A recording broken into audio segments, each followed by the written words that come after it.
आज जो मैं आपके साथ स्टोरी शेयर करने वाला हूँ वो मेरे ही एक दोस्त के साथ रियल घोस्ट इंसिडेंस हुआ था। पहले तो मेरा दोस्त भूत, शैतान, आत्मा जैसी चीज़ों को नहीं मानता था, लेकिन ये स्टोरी होने के बाद उसने भूत, शैतान, आत्मा जैसी चीज़ों पे यकीन भी किया और उनका खौफ भी।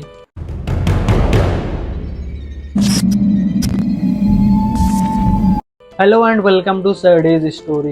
आज की जो स्टोरी होने वाली है वो मेरी एक फ्रेंड के साथ सच्ची घटना पे आधारित है। पहले तो मेरे दोस्त को भूत जैसी चीज़ों पे यकीन ही नहीं था, लेकिन इस स्टोरी के बाद उसको बहुत ज़्यादा यकीन हो जाता है घोस्ट, आत्मा, शैतान के ऊपर।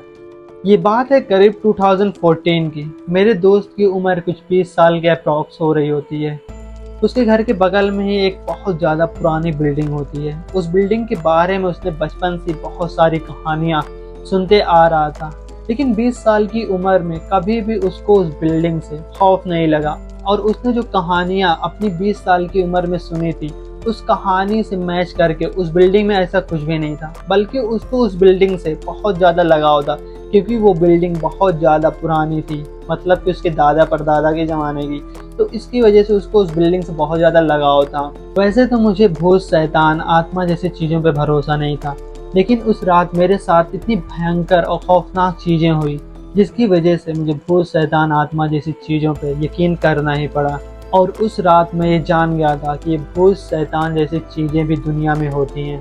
सर्दी का मौसम होता है, रात के करीब 11 बज रहे होते हैं, लेकिन सर्दी में 11 बजे की रात मतलब आधी रात से भी ज़्यादा हो जाते हैं। मेरी जीएफ का फ़ोन आता है, मैं फ़ोन उठा के छत पे आ जाता हूँ उससे बातें करने के लिए। मैं उससे बातें कर ही रहा होता हूँ कि मेरी नज़र उस बिल्डिंग पे पड़ती है, और मेरे दिमाग में वही सब बातें बचपन वाली जो मुझे बताई गई थी, वही सब बातें मेरे दिमाग में घूमने लगती है।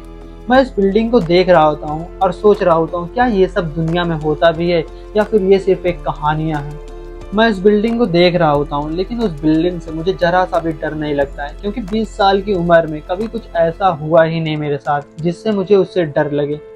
2 घंटे बात करने के बाद मेरी जीएफ फ़ोन रख देती है, और मैं भी अब सोने ही जाने वाला था कि मेरी नज़र पड़ती है अपने टॉयलेट के बल्ब पे। मैं देखता हूँ वहाँ की लाइट ऑन है। मैं टॉयलेट के अंदर जाता हूँ लाइट बंद करने के लिए, लेकिन तभी टॉयलेट के दरवाजे से मेरी नज़र पड़ती है उस बिल्डिंग की छत के ऊपर। रात के करीब 1 बज रहे होते हैं उस टाइम, और मैं देखता हूँ कि उस बिल्डिंग के ऊपर कोई काले कलर का कपड़ा पहन के टहल रहा है। वो काले कलर का कपड़ा पहन के पूरे छत पे टहल रहा होता है।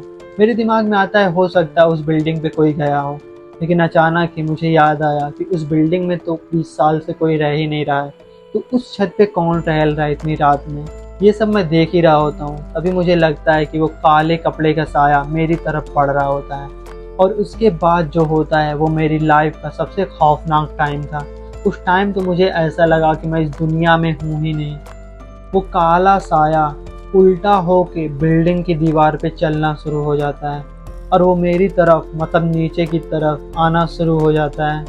ये सब मैं देख ही रहा होता हूँ। मेरे बचपन से बताई हुई सभी कहानियाँ धीरे धीरे क्लियर होने लगती हैं। मैं 20 साल से जो कहानियाँ सुनते आ रहा होता हूँ वो आज मेरे आंखों के सामने हो रही होती है, और वो मंजर इतना ज़्यादा खौफनाक होता है। वो बिल्डिंग से एक काला साया उल्टा उतर रहा होता है। ये देख कर मेरे हाथ और पैर के रोंगे खड़े हो जाते हैं। मेरा पैर भी कांपने लगता है। मैं ऐसा लगता है कि अपने होशो हवास में ही नहीं होता हूँ।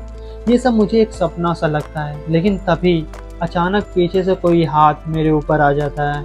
उस टाइम तो मानो जैसे मेरी जान ही निकल गई होती है, लेकिन मैं हिम्मत करके पीछे देखता हूँ तो पीछे मैं देखता हूँ कि मेरे पापा का हाथ होता है। मेरी नज़र जैसे ही सामने बिल्डिंग पे पड़ती है तो मैं वहाँ पे देखता हूँ कि वहाँ से सारी चीज़ें जैसे गायब सी हो गई हूँ, और वहाँ पे जैसे लग रहा था कि अब कोई भी नहीं है, और हर एक चीज़ अब एकदम साफ साफ क्लियर दिखाई दे रही होती है।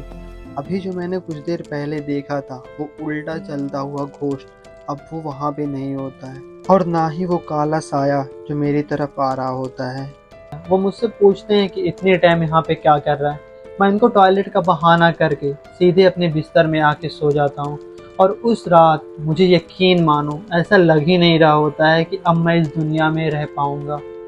वहाँ से आने के बाद मुझे ये यकीन हो जाता है कि ये भूत, प्रेत, शैतान जैसी चीज़ें इस दुनिया में होती हैं, और ये बहुत ज़्यादा खौफनाक होती हैं। लेकिन ये स्टोरी मैंने आज तक किसी के साथ भी शेयर नहीं की है।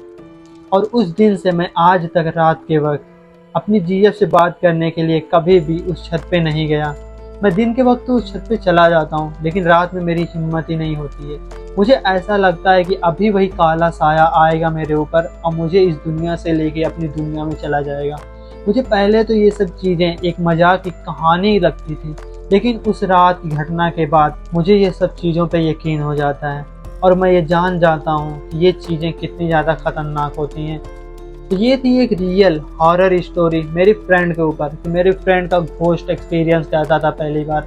पहले तो उसने आपसे नॉर्मली में ये सब कहानियों को सुना, लेकिन उसके बाद जब उसके साथ ये चीज़ें हुई तब उसको जाके मालूम हुआ कि रियलिटी में ये सब चीज़ें एग्जिस्ट करती है इस दुनिया में और ये सब चीज़ें कितनी ज़्यादा ख़तरनाक होती हैं। अगर आपकी भी कोई ऐसी ही स्टोरी होगी हॉरर एंड क्रीपी टाइप की, तो आप मुझे इंस्टा पर डीएम कर सकते हो। अगली वीडियो आपकी स्टोरी पे होगी। अगर आपको ये स्टोरी अच्छी लगी तो लाइक कर देना, चैनल पर नहीं तो सब्सक्राइब कर देना और अपना ओपिनियन कमेंट बॉक्स में ज़रूर बताया करो। मिलते हैं ऐसे ही हॉरर एंड मिस्ट्री से भरे हुए वीडियो में, तब तक के लिए बाय।